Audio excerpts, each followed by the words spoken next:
Est-ce que vous pouvez vous présenter? Moi, je suis Nirali Solanki, j'habite à Mumbai et j'enseigne dans une école. Et j'ai des élèves entre 13 et 15 ans.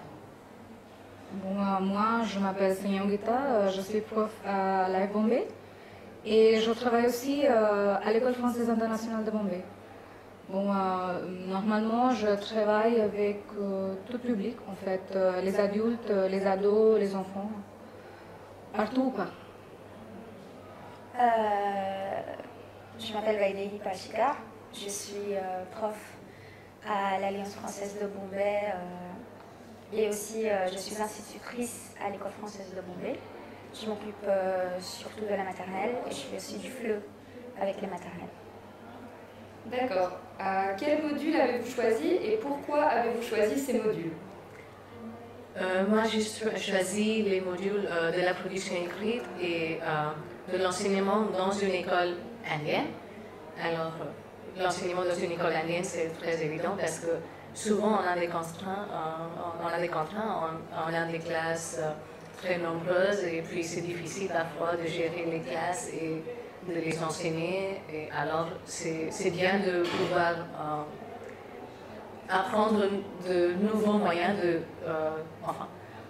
de nouvelles stratégies de le faire. Et la production écrite, je crois que nous, les profs, souvent, ils sont très passionnés par les productions écrites, mais on n'arrive pas tout le temps à transmettre la passion aux élèves. Alors, pour savoir, pour apprendre de nouvelles stratégies, encore une fois, de le faire. Bon, moi j'ai choisi module A4 et B2. En fait, la première c'est comment dynamiser le cours en utilisant les ressources en ligne. Donc, et le deuxième c'est comment faciliter les activités de production à la classe. Donc le premier c'est parce que je travaille plutôt avec les grands adolescents et les adultes. Et des fois, ça devient un peu ennuyeux, quoi. Vous voyez, les méthodes traditionnelles, les exercices, grammaire, tableau, etc. Donc, quand on apporte les ressources en ligne, les vidéos ou les trucs sur TBI, ça vraiment dynamise la classe. Donc, et en plus, TIS, c'est à la carte maintenant. En fait, c'est très important maintenant qu'on intègre les TIS en classe. Donc j'ai voulu démarrer quelque part, petit à petit, apprendre les TIS. Et deuxième module, c'est production orale. Quand je travaille avec des adultes, des fois je sens qu'ils hésitent beaucoup à parler. Et des fois, c'est difficile de leur faire sortir de l'influence de leur langue maternelle, surtout au côté prononciation. Donc j'ai voulu me former un peu, en fait, comment je peux travailler sur la prononciation. En plus, leur faire parler plus en plus, c'est tout. Moi j'ai choisi A2 et B2. Donc en bref, ce sont concevoir des activités orales écrites dans une classe de FLE. J'ai choisi ça parce que ça fait un moment que je travaille sur les niveaux supérieurs. Je travaille surtout à l'Alliance, des niveaux B, B1, B2. Et quand j'ai un texte ou un document oral à exploiter, là je parle de compréhension orale et écrite.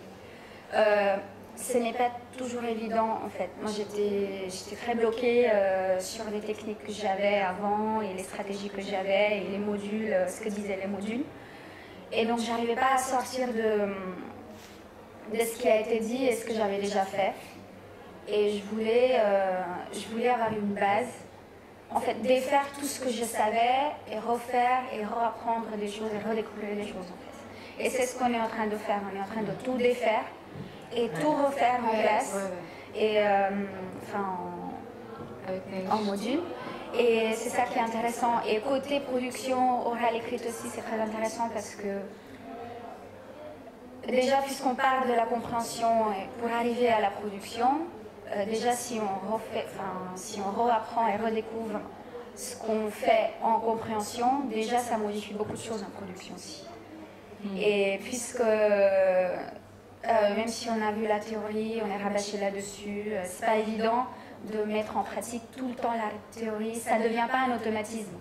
Et juste pour avoir une idée de la théorie et comment tout simplement faire une fiche pédagogique. Ce qui n'est pas évident en fait, parce qu'il y en a tellement partout, il y a tellement de façons de faire que ça devient intéressant de découvrir justement comment vraiment en faire une. Et puisque je fais aussi le Duflo avec l'Alliance française de Bombay cette année, ça m'a aidé aussi à faire ça, des connaissances pragmatiques. Pourquoi est-ce important pour vous de participer au BELC?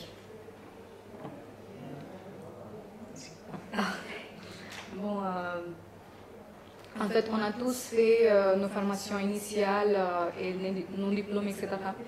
Mais quand même, c'est important de faire les formations continues régulièrement.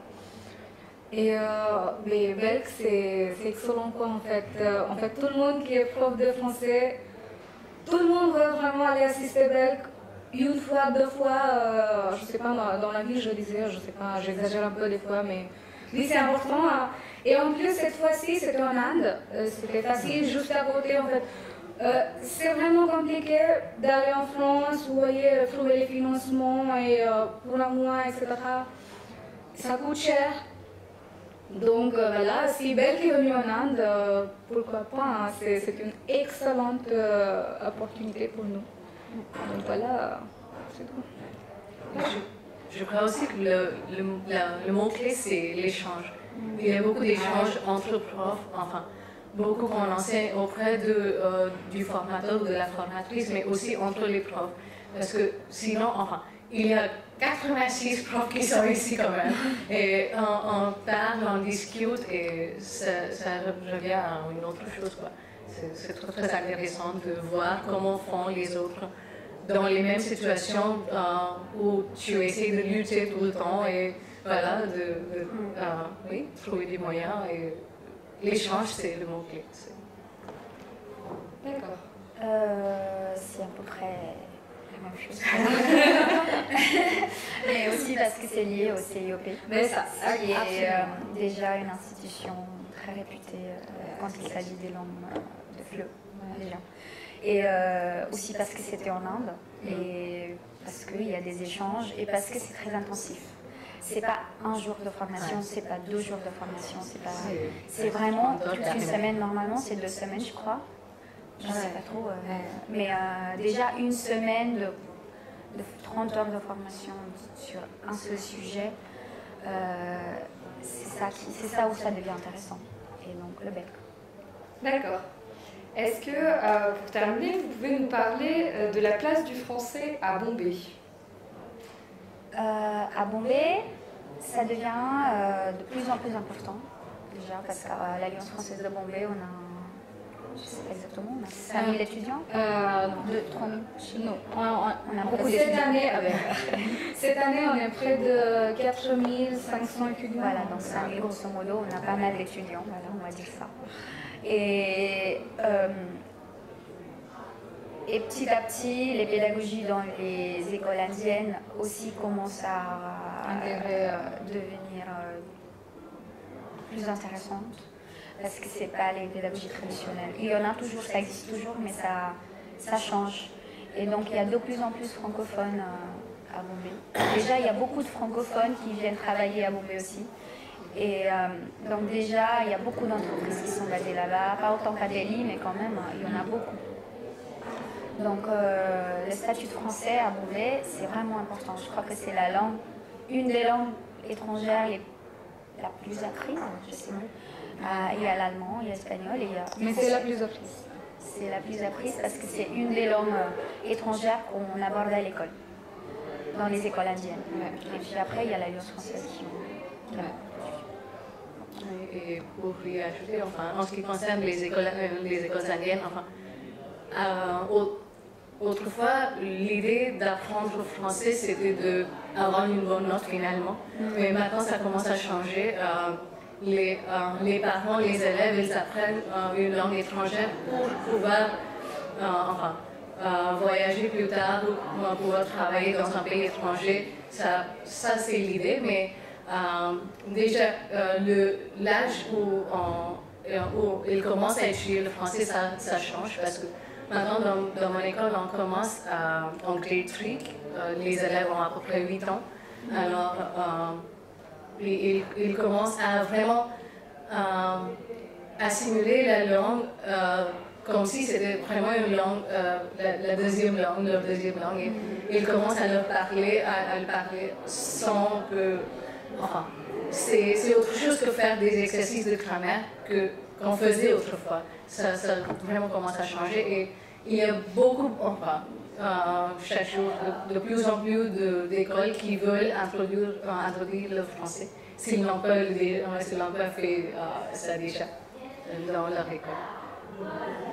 Bon, et un autre aspect, c'est que la présence de français dans le business ou quoi, vous voyez, c'est très présent en fait, même les étudiants, en fait, nos étudiants d'Alliance française, après avoir complété B1, B2, ils trouvent tout de suite le travail comme traducteur ou un stagiaire. Donc il y a pas mal d'opportunités déjà et c'est très très présent dans le business anglais. En fait, pas en tant qu'anglais, mais après anglais, oui.